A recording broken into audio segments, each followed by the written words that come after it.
let's talk about the disease and why I feel that way.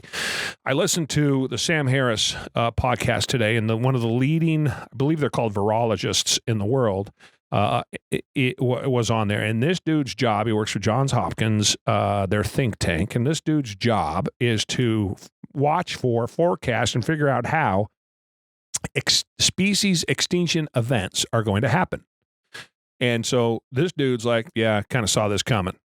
We kind of knew something like this was coming because that's what he works on. Now, like the bird flu, I've heard of the bird flu. I think it came out in Japan or China, I don't know, a dozen years ago or so, right? It kills 60% of the people it infects. 60. Wow. Yeah, it ain't fucking around. So those animal diseases ain't playing. And there's a few of them. Right? So you have to pattern that, and you have to recognize what that might look like and how would you stop it and all of that. So this is what this dude does for a living. And so Sam Harris has been pretty bullish on the downside of this virus, meaning he thinks that it's going to cause much more havoc than lots of other people do. Now, Sam Harris, smart dude, no two ways around it. So I trust what Sam Harris says typically, but in this one, I think he's off. And so when the guy comes out and he has an opinion that goes along with mine, I'm first to say I'm going to gravitate towards that. But this is not Jerry Brazee running companies in Portland, Oregon. This is one of the smartest fucks on the planet whose name I can't pronounce. And so he says that he believes that the contagion rate is going to be 0.6%.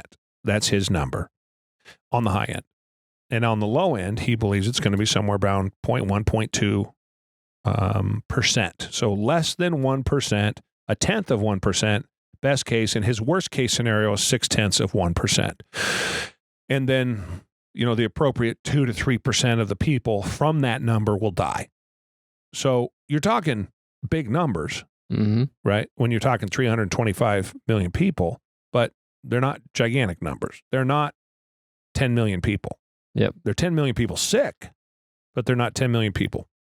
So taking that, and then how does it go away? If it's not something they can treat, right? How does it go away?